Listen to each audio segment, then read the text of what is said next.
Welcome to the DoubleVision podcast. We are identical twin sisters who grew up with a rare retinal condition, which basically means we've had to do a lot of adapting. My name is Jenelle, and I'm the oldest by 4 whole minutes, so naturally I get to go first. And I'm Joy.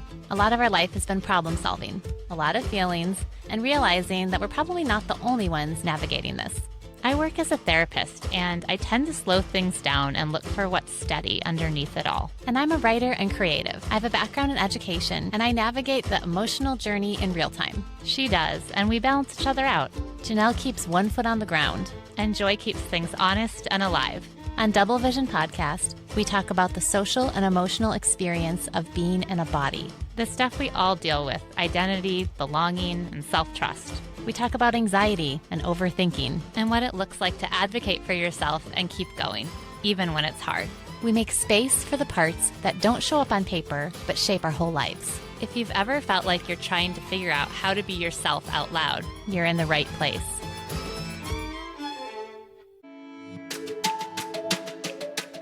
Hello, everyone. Welcome to the DoubleVision podcast. My name is Adam Mock, and if you're like, who is this guy? That's not Joy or Jenelle.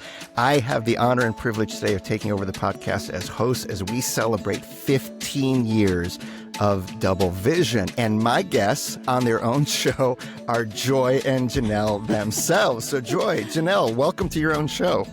Thank you. Thank you, Adam. It's great to be here. What's it like? Are you on the other side of it? Is it a little awkward to be on the other side of things right now? It feels kind of good because I'm like, I don't have to remember what to ask. Exactly. Make it super Adam's easy. in charge. Yeah. Oh, yeah. I love that. I have some autonomy Flying to do the plane.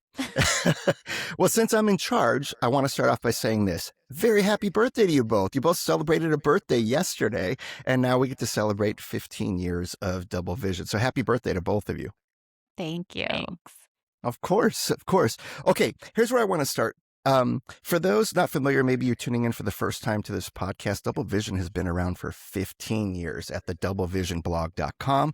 It's evolved over the years. We're going to get into that a bit later. But Joy and Jenelle are the brain children behind this wonderful, wonderful outlet. And you've had a tremendous, tremendous impact. You've had more than 40,000 individual visits to DoubleVision over the years. What is that like to hear? 40,000 individual visits. When I heard the number, I was like, wait, is that a lot or a little for 15 years? You know, I was like, I'm not quite sure. So, I think it's a good number. Jenelle, how do you feel about it? I was surprised by it. I was like, wait, has my mom checked 40,000 times? Like, I wasn't sure who the 40,000 people are. Individual, meaning, okay. I was 40,000, not understanding the word individual. Okay. Yeah, 40,000 individual visits to DoubleVision. One of the things whenever I hear metrics that I like to do is I think in terms of like in just an audience size. I mean, that's an arena full of people, 40,000. It's a tremendous, tremendous footprint and impact you've had. You've also, you've had 327 published blog posts. That is a lot of writing between you both.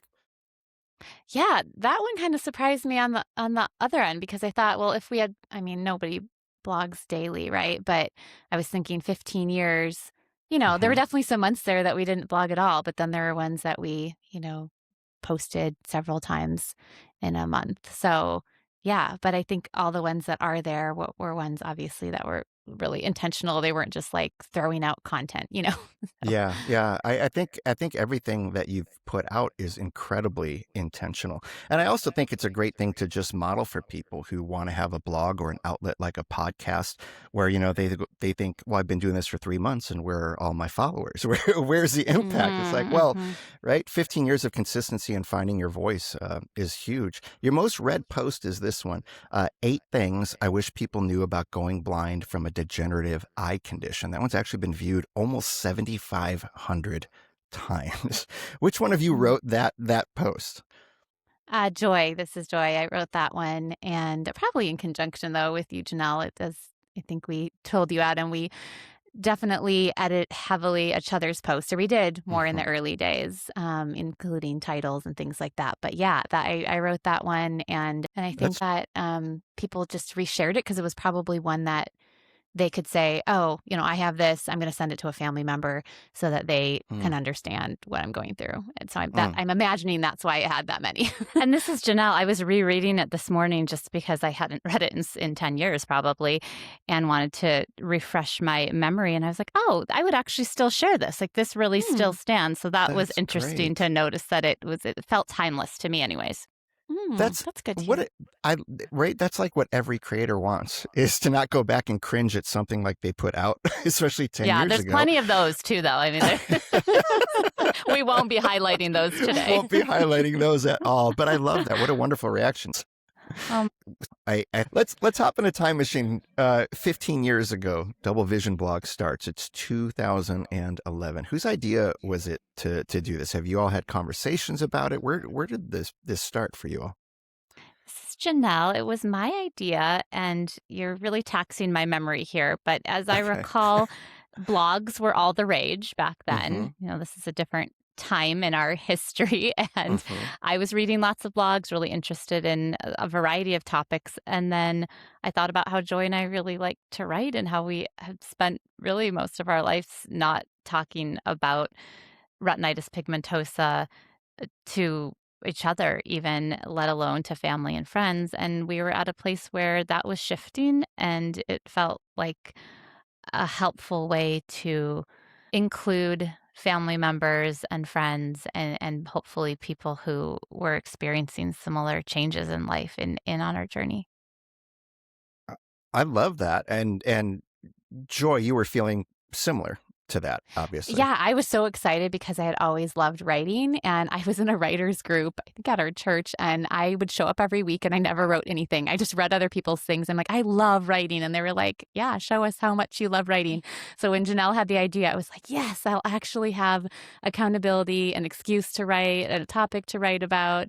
And then I felt like the floodgates just opened. I was like, yes, this is it. It was just a way to process too, and to process with Jenelle. Like, I think we were rereading this morning the original first post, which we were like, that's what's so funny. It doesn't really feel like a post. It was just like a couple paragraphs. Like, even if our mom's the only one who will write this, we're going to do it anyways. Like, because we're going to process. And it just ends abruptly. Like, we're done. We said all that we want to say. That's the beginning. I'm like, how impressive. Wow.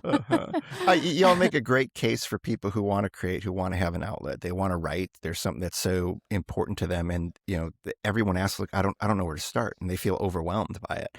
And I think there's a lot of freedom in the fact that you all can reflect back 15 years ago and say, well, our first post is not, kind of what we thought it should have been as things evolve. So, when you hit publish on that first post, what is it that you hoped would have happened from it?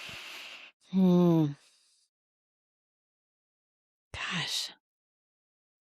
It's such a tough question because I don't think we had a lot of expectations. I think we were in very busy stages of life raising. I mean, I guess at the time when it started, I only had one child, and Joy maybe had one, almost two with Eliana. And I think that we were just like, oh, here we go. And there wasn't a lot of hope with it. It was just kind of like with the podcast. We're like, well, let's just see what happens. At least from my perspective. I don't know if you felt different, Joy. Yeah, I think I did have a hope for like consistency, but viewership or readership, I think it was like, oh, I hope our family and friends will learn something from this or get a little insight, because it was something we didn't talk about with family at all, really, or friends, and we would get pretty uncomfortable when people brought it up. So it kind of felt like, okay, all you wondering people, like here's some thoughts like that we can share when we're sitting down privately, and then, with some refinements, share them publicly. So that felt good. Yeah. But it was not an expectation of like beyond family and friends at that point. So was there a certain amount of safety for you both to do that, to say, I have time to thoughtfully consider what I want to say, and I know this is what people in my closest circles probably want to know, but they don't know how to ask? Yeah, I think so. Exactly. For me, for sure. Yeah. I love that. So what did you imagine? What did you never imagine would happen from this outlet? The community that has formed, I never imagined that. I mean, I always dreamed that I would meet someone, other people outside of Joy and myself, with these rare eye conditions or with this rare lived experience of vision loss. And I I didn't know how it would occur, but as we got some readers and connected with other bloggers online, we met a woman named Becky Andrews, who's now a dear Mm, friend, and started an organization for women and now men who are losing vision called Daring Sisters. And she became a dear friend along with a number of other women that we met through Daring Sisters. And it these are some of our deepest friendships now, and it's so incredible to think that that was not our goal at all, and now we mm, have this, like, close community and people that really feel like they get it, and then even beyond that, I think I never imagined how people without our similar lived experience of vision loss, like, our uncle and his partner, mhm, they really resonated with it, like, people who I was just like, "Oh, Mm. I didn't realize that what we were writing about would f end up feeling so human and Like relatable." shame. Yeah, really. I feel like people mhm, from the LGBTQ community really were like they know what it's like to experience shame in culture, mhm. and that those connections, those surprised me too. And yeah, like Janelle said, I mean, we just had a friend fly out with her husband from Pennsylvania who used to write a blog called Adventures in Low Vision, who we met, 15 years ago, and she Mm, just flew out to visit us. And yeah, it's so crazy. I mean, and all these people that we've met in person now and done retreats with, and like mhm, we never would have imagined that that was out there, and that connection kind of with, Brene Brown's teachings, that mhm. was really integral, obviously, to our processing and writing, and then to our community as well. It's so cool. It's absolutely so cool. Joy, you had shared with me that looking back on these 15 years, you've come to realize it isn't really a story about blindness. You said it's actually a story about what it looks like to keep becoming who you are while life keeps changing, which happens to all of us. Is that really what it has evolved to then? Double vision is that you other people can relate to it. Yeah, I think so. This is Joy, and I think, Adam, I don't know if this is a quote that you made up, I've heard you say, or that you Mhm, heard and repeat, but, that life is change, and that if you avoid change, you avoid life. And I think I didn't really frame vision loss as a change. And I know now Janelle, with the deep work that she's done on mhm, grief and being a grief therapist too, I know that's something that you've really dove into, Janelle, about, that, every time there's a change in life, that is something that impacts people on an emotional level. Yeah, I mean, life is change, and with change comes loss, and with loss comes grief. And in our culture, that's so counterculture, mm, because we want to pretend like, oh, we're just fine, or we want to just wallow in our feelings, instead of realizing that grief is all of it. Grief is joy, grief is sadness, it's anger, it's allowing, mm, there's so much that Acceptance. it It's encompasses. It's a whole process. And I think when we allow ourselves to really fully embrace that process, that's when the real shifts come, and the real, I just like the balance and steadiness. I think that's what I've noticed too in reflecting on the post mm. and where we are today, is like, oh wow, we really did some of that deeper work and exploration and continue to do that. And therefore it doesn't feel perfect, it doesn't feel easy, but it feels like steady in some way. Mm, mhm. It's so interesting. So speaking of the process, and I want to touch back on this grief thing in a minute, but speaking of that process, one of the things that I have loved is you've all been very transparent about not experiencing blindness the exact same way. And I think being identical twins, people might assume, oh, surely that this is progressing at the same rate for both of them. They adapt probably very similarly, if not identically, in terms of how they navigate this. But really, you said looking back, this became a record of just two individual journeys that frequently intersected, but never actually fully mirrored one another. Can you speak more into that? These individual journeys? Yeah, and this is Joy. And actually, one point I'll bring up related to that, with that 8 things I wish people knew about going blind from a degenerative condition, that when I was rereading it, I was noticing I put something about how two people could have let's say 19 degrees of vision, which anything under 20 falls within legal blindness. And one person with that same exact vision might use a mobility cane regularly or a guide dog, and the other person may, walk around and choose not to use that. And that our culture, we tend to say like, oh, which person is doing it right, or which one is more accepted or evolved. And it's, it's not that black and white. It's not that simple. It's just interesting too, because I was just reading a statistic recently about only 2 to 8% of the blind population use mobility devices, which I would have thought it's way higher, because within our community, Jenelle and I have, I feel like it's higher. But I don't know, it's just really interesting. And so you would think too, having the same DNA, the same parents, that we would approach it so similarly, but even having very, very similar vision, and a similar degenerative rate, we have, handled it differently. So Interesting. Jenelle, do you think it's because you've handled it differently because of that grief lens you were talking about, or just how people adapt differently? I'm not sure. I have just noticed that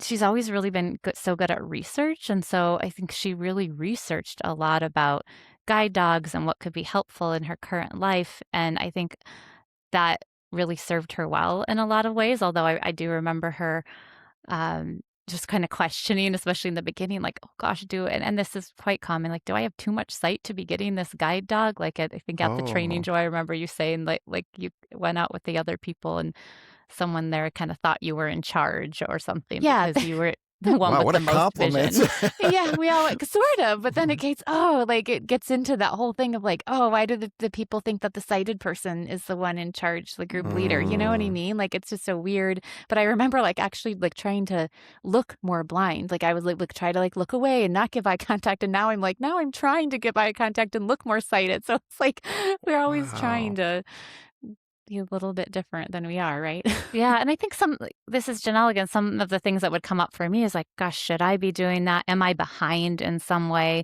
And Mm. so that really has involved like a reframe of like, no, I'm not behind. I have a different path. And I think like you said, Adam, where our paths continue to intersect, but I'm Jenelle. I'm not Joy. My path is going to Right. look different, and I'm going to approach things. And I think I tend to be a pretty slow processor, and um, I've just had different needs and different goals that I'm trying to work through. And so it didn't really look like getting a guide dog wasn't really something that like I prioritized or even felt like a good fit for me. So my approach was a little different, and I was, going back to school, had a lot on my plate with graduate school and different things while we were blogging in those early days. I have a question for you, Jenelle. Adam, is it okay if I ask a Of question? course. Are you asking permission on our course, podcast right? if you can ask a question? So I'm curious. I know, you kind of surprised me when you came to graduation, my guide dog graduation, and you had gotten mobility training. Do you think you would have gotten cane trained had I not been getting a guide dog? Like, do you think you would have even been interested, or would that have been within your frame of reference? Probably not. And actually, I went to great lengths to get cane trained. This is just a small tangent on accessibility and blindness services, which I know has changed over time. But I literally did not qualify to get the cane training the orientation and more mobility O&M training that I wanted. Was just chatting with a colleague about this recently, and how, wow, I wanted the blindness skills, but because I wasn't searching for a job at a time, because I had a newborn and I was in a stage of life where I wasn't looking for work, and I had to have a vocational goal in order to get the O&M services in Washington State. And so I didn't qualify for that. And then I called some organizations in Seattle. I wasn't 55 and older. It was really frustrating. And then I finally got a hold of she's now a dear friend too, Marcy Carpenter from the National Federation of the Blind of Washington State. And here she is, the president of Washington State's NFB. And she's like, yeah, I'll meet you at a Starbucks and show you how to use a cane. And that was just Wow. how I kind of fell in love with just this community and just how supportive people are, because as we all know, there's so many systems we have in place that are broken or people fall through the cracks. And so I think that's my like long-winded answer of no, I would have given up. But I was like, well, I'm going to show up at this guide dog training, and I don't want to be, I don't want to not have some of the skills that Joy's learning. And I think it did prompt me to get those skills sooner than I may have, because I did have, quite a bit of usable vision at the time that I was relying on. Hmm. Wow. That's incredible, because it sounds to me like you're advocating for yourself. You're saying, I want this. I am being proactive in the pursuit of this, but you couldn't get it. That would be incredibly frustrating, I think, for anyone. Yeah. Yeah, it's a case for a lot of people. So I think it's worth mentioning, and it kind of depends on what state you live in. Each state has different services for blindness skills. But now there are organizations like Guide Dogs for the Blind that do free orientation and mobility training. So I think it's worth noting that a lot of organizations have seen, people are falling through the cracks or aren't meeting the qualifications needed in different states. So that there has been some improvement over the last 10 years. Wow. Do you feel, because of your blog and your outlet, that people are able to find, let's say, acceptance and freedom in their own individual walks and their own adaptability because you've been so vocal about your own stories? Do people share that with you? Do you find that to be true? I think that would be the hope. And yes, we've definitely over the years received emails and comments, and we have a few readers who are still with us from the beginning till now.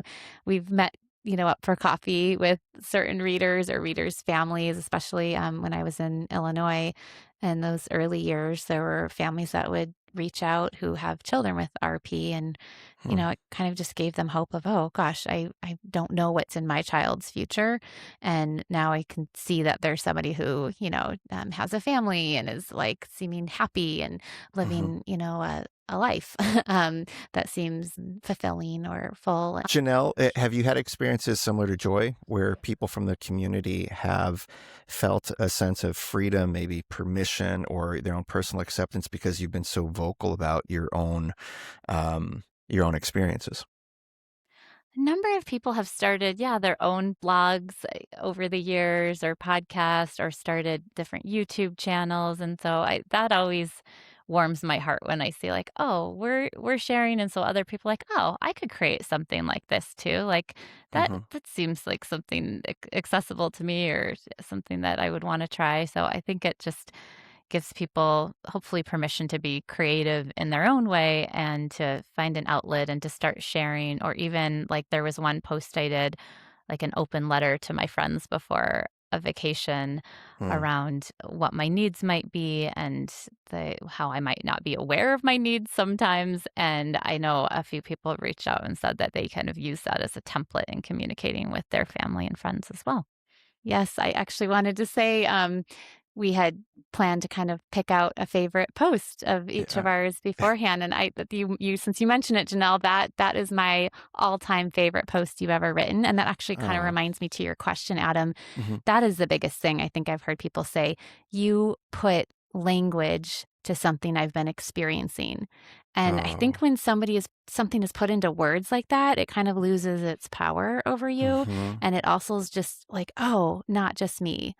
Not just me. Like there's somebody else who gets it, and who gets the nuance of living with a disability and living with loss. And I mean, which is, again, like all people live with loss and live with change. So something that you think is so specific to your challenges is really something that is relatable to all humans. Oh, absolutely. Jenelle, and I'm going to second what Joy said. I read that post, and from my side of things, that post was so freeing to read, because I do think there's a natural curiosity that people have, not being in your shoes, of what it's like and the unique challenges that come with it. So for you to openly talk about, what your needs might be, and I think it's brilliant what you said in its simplicity. There are times you might not know what your needs are. Like that's just the truth about life. It's like, I know I need something, I just can't pinpoint what it is right now. But I do think that is a great post. What kind of response have you gotten from that post? Have you gotten it from both sides of things, from people within the blind community and sighted, that it really informed them on a way that they hadn't had before? Yeah, I think people, like you said, Adam, like they're kind of tiptoe around or don't want to ask the wrong question.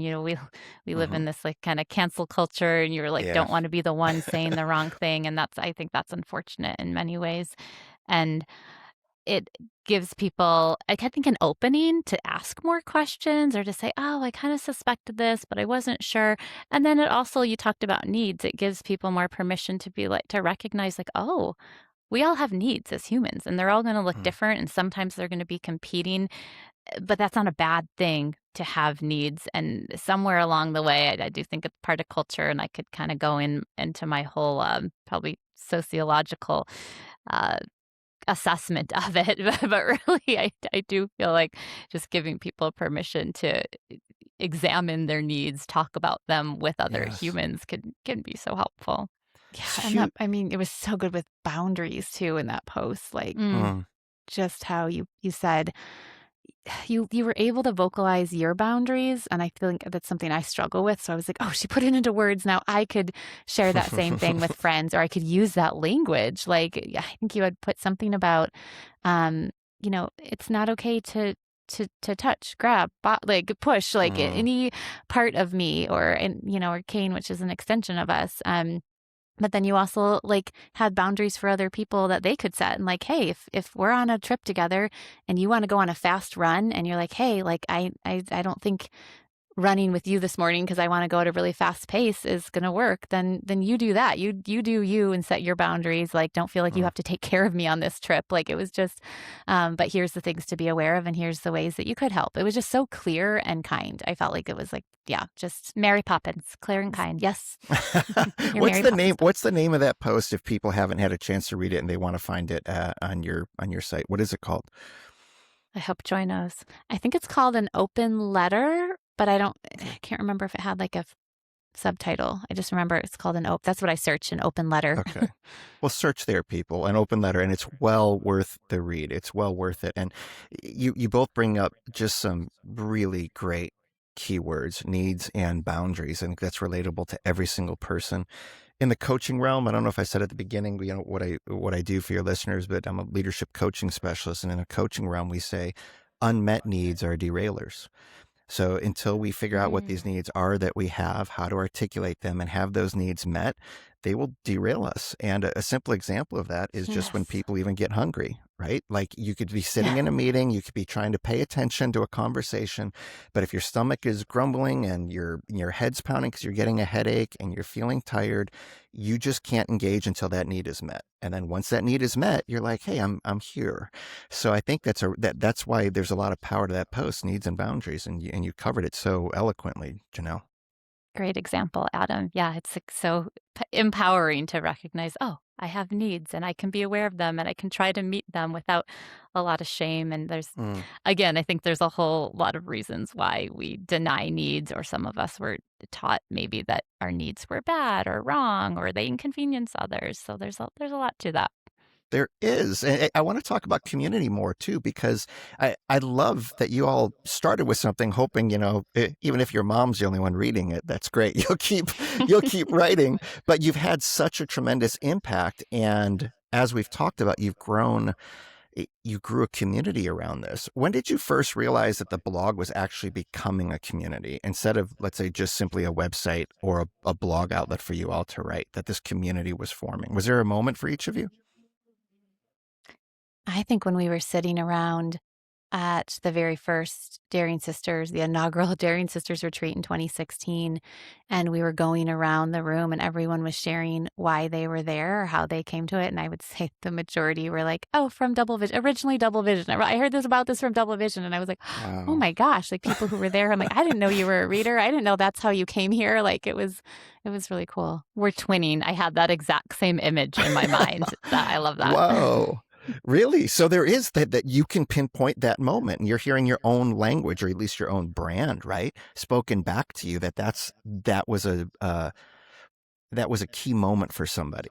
is the fact that you all put that out there and that lets somebody feel connected, right? Connected enough to make a trip to an in-person retreat and connect with other women. It's pretty cool. Wow. So when did y'all realize, you talked about that, it's more than just about blindness. When did you realize you weren't just writing about blindness anymore? Gosh, you brought up our uncle Kevin and his partner Al.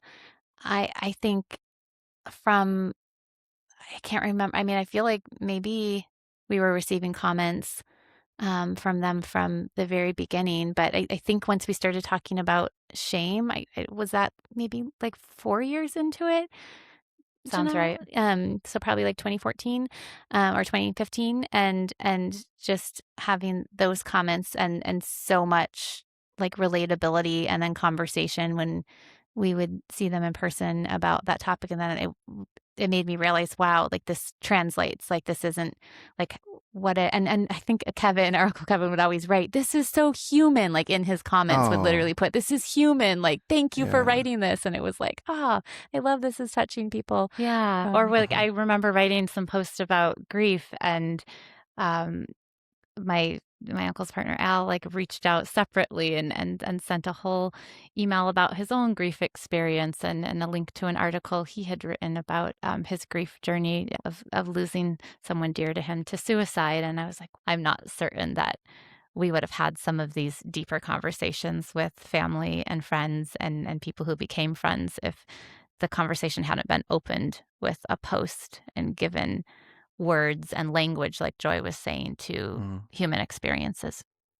Well, speaking of human experiences, the last few years have brought the most significant changes to your vision. And it's also the years you've actually written the least. So speak to that for everybody. Obviously, it's not going away. You're all fully engaged in that. But why do you think you've actually written less during a period when your vision has changed the most? I think there's multiple layers. I think one is that life has gotten busier. I work full time, and Jenelle has her own therapy practice, and I think that even though our kids aren't little, they're teenagers and they need different things and just life. But I think also the shift in culture from blogging as much, and now we have AI. Janelle and I were just talking about, oh my gosh, like we instead of really taking the time to wordsmith these days, culture has gotten the pace of culture has gotten so fast that it just feels like go go go. So to sit down and really wordsmith something, especially when you're not in the habit of it, and there's like this little tool that could just reword something for you, it's hard to sit down. And then and at the same time, another layer is that I think we're really processing things in real time. It's kind of like, in history, sometimes you don't know how history impacts culture until after the event or years later. And I think that's kind of the same right now. And it's one thing. I was rereading this like Reclaiming Our Lives post this morning, and I was thinking, gosh, like I was so excited in that post to live in a walkable area and to go to the bank and do all these things independently. And now I'm like, gosh, I live in a pretty walkable area, but now my vision's to the point where, I have to learn new skills and tools to do some of those things. And I'm not feeling so independent. And I guess we like to use the word interdependent anyways, because we rely on, different people in life so much, but it's just, it's different. Again, it's another change, and it's a big one. It's like, it's one thing to talk about degenerating eyes and going blind. It's another thing to like reach that stage of blindness where, you can't see faces and even patterns on clothing or compliment someone's earrings or just like all those kinds of little things that even with low vision, you can kind of do to a degree. And it's just a different stage. So for me, I am still processing a lot of things right now. And it's hard to write about those. Yeah, it is. And Joy, by the way, that post that you wrote about reclaiming is, I think it's wonderful. There's so much, no pun intended, but there's actually so much joy in it. And the way you articulate exactly what you just talked about, being able to go to the bank, be able to walk to the post office, get these things done. And it sounds like now, it just as life evolves, there's another reclamation that needs to be had in terms of, right, reclaiming a part. Jenelle, how about you? Why do you think you've written less during a period when your vision has changed the most? All the things that Joy said. And then I think I had this sense when I was revisiting the old posts. It's like, oh, like that famous saying, the more things change, the more things stay the same. I'm like, this is just sometimes I don't feel like I have necessarily new things to say. Maybe I would have new ways to say them in, but that's why I'm glad we have evolved this into a podcast, because I'm interested in hearing from other voices too, and collaborating more and having back and forth with guests like you, Adam, and guests that we've had in the past 6 months. Just really like opened my mind to different ways of thinking too. And so I think it just naturally has evolved into something where I'm like, I will continue to process in some of these same ways, but I will continue to apply a lot of the same lessons that we wrote about in early years. I think I can still apply to this stage of vision loss. And I also still notice the same sort of struggles of trying to find that balance between having maybe a hope for there to be some kind of a treatment or cure, and then also that being in this place of acceptance and not wanting to wait to live the life I want to live until something about me can change or be fixed. I really want to really embrace this experience I'm having in the present. And so maybe we'll write at times about that. But like Joy said, it's just there's such a shift in culture and so many reasons for why it's slowing down enough to write. I also felt proud though, by the way, when we were writing. I was like, I wrote that. Chat GPT did not write it. Like, Joy, yes, we can think of our own thoughts. And I think we all can continue to do that. That's so cool.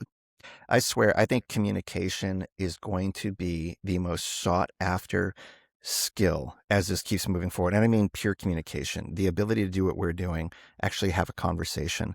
Because at some point, you don't get to just talk to Chat GPT and say, give me something to copy and paste in an email or in a blog or somewhere else. And someone's going to go, wow, you don't even communicate the way you write. And they're going to go, oh, now I know who really are the wordsmiths and the great communicators. I actually think it'll be a sought after skill since this is continuing to grow so fast. Speaking of writing, Jenelle, we know, Joy's favorite post that you have written. Do you have a favorite post that Joy has written? Yes, my all-time favorite post from Joy, and it was so hard to choose because she has so many incredible ones. I would have to go with Grief Gone Wild. That is the post that she wrote about her daughter leaving for college and this experience of being in really like this guttural moment of grief, like ugly crying on the floor and not knowing her daughter was home. And that this moment of that turned from just a lot of like sadness and grief into joy and laughter that so perfectly reflects like what I see as a grief journey. Like it encompasses all of it. And the way that she wrote that post, it made me laugh, it made me cry. And every time I read it, I laugh and cry all over again. So that's how I know it's one that just really continues to stick with me. Oh, you picked a beautiful one. Literally, in our family, Sarah and I, Joy, we love that post. I remember reading that. And there's something I think so courageously vulnerable about that post. And I encourage you all to read that post. Thank you for your honesty with that one, Joy. I think everybody can absolutely identify with that post you had. Thank you.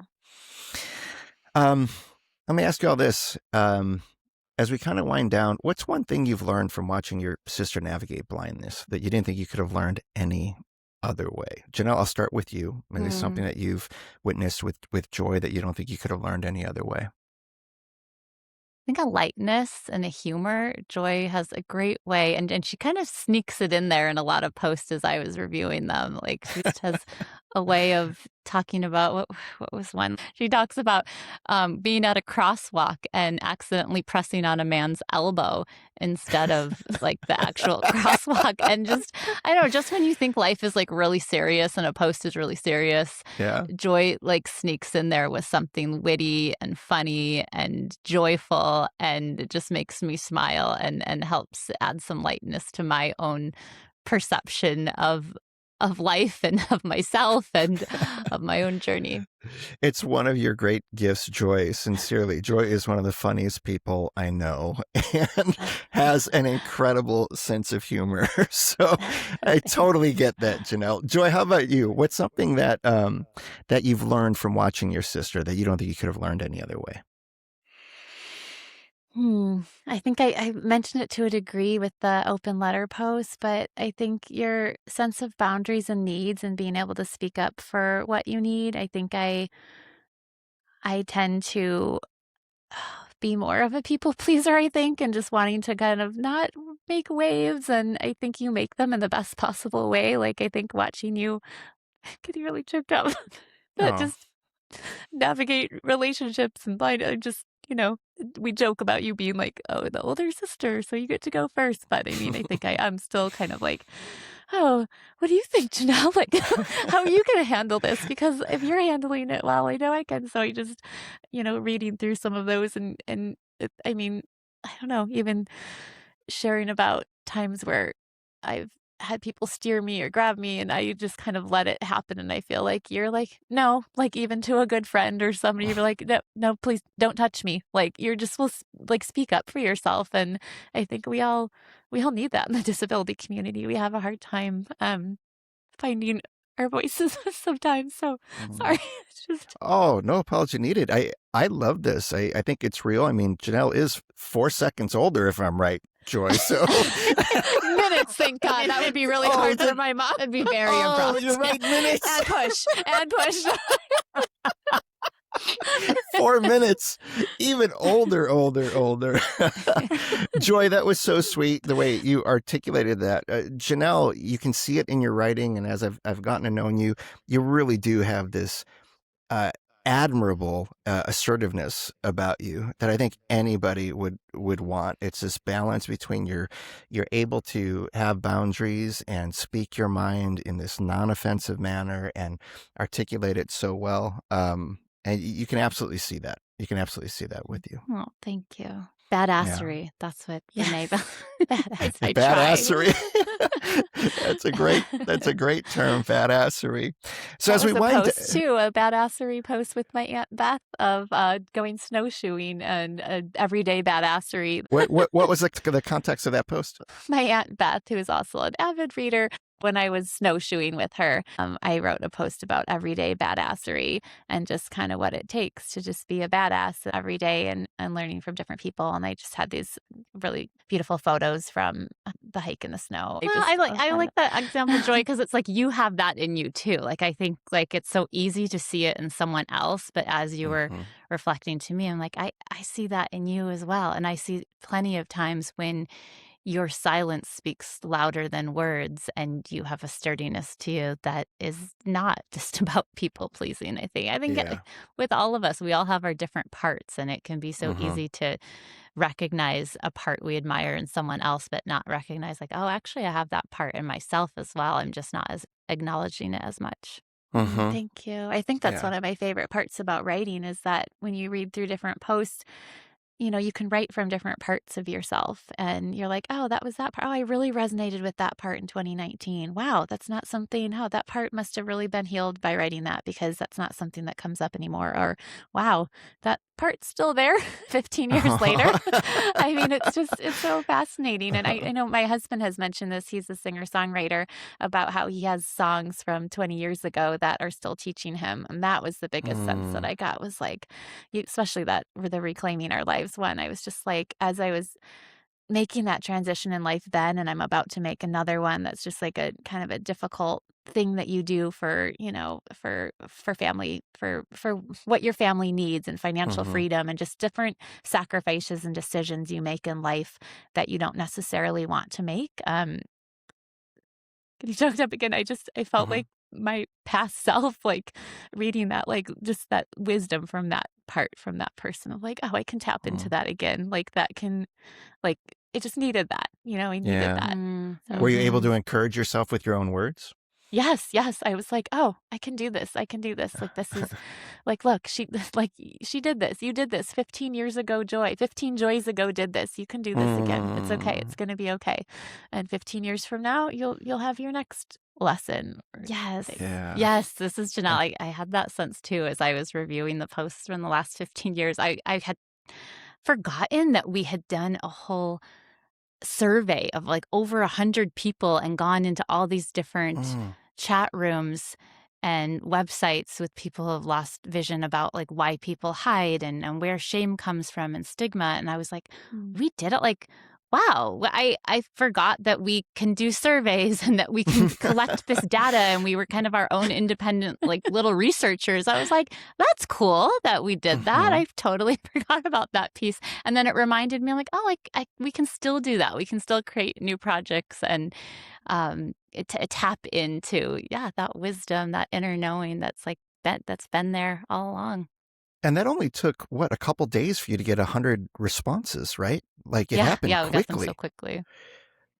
Oh, I love that. I think that's wonderful. And yeah, it's interesting. I was reflecting back on a newsletter I wrote even just a couple of years ago, and I was reading through it and I was like, oh, I guess I wrote that for me. You think it's not for you, and then it's like, no, that was for me. Totally.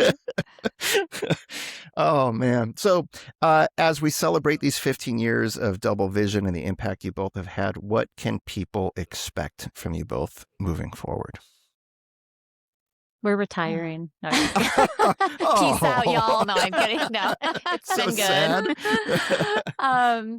No, I think it's just new iterations, like you said, with communication. I mean, I still really like to sit down. I think my body needs it, and write slowly and try to write from heart and self and not involve AI. As far as regularly though, and on a consistent basis, I was literally just talking to my husband about this as I was falling asleep at midnight last night. Like, what do we do next? Like, what do we put out? Because we were just, as far as like, I feel like I have stuff in me that I want to share, and not in a way that's like, oh, I want to build a brand, or I want to like, be an influencer. It's more like, gosh, how can I impact people and get the most people the resources and the love and the light? Like, how can I spread more light? And we were thinking like, maybe besides just podcasts, like short little videos, or just little vignettes of things that we're noticing. Even that last episode we recorded with Lachi, it really helped us to tap into joy, to disability joy, which is, I think, something that's not talked about as much in the disability community. And thinking, gosh, can I seek out moments of joy every day and share that? Like, could that be something that I try to tap into more, because I've done a lot of the deeper, harder, I don't know if it's harder, but you know what I mean? What word am I looking for, Jenelle? Tell me. I don't know.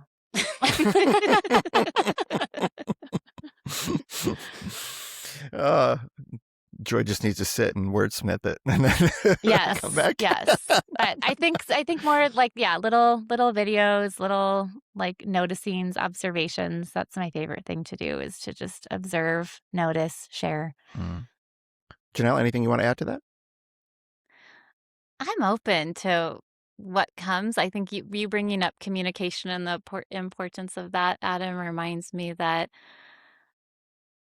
I love just being in community with other human beings. I love in-person community. So whatever that might look like going forward, I'd like to continue to gather human beings, ideally gathering them in person, and open up dialogue, collaboration, mutual support.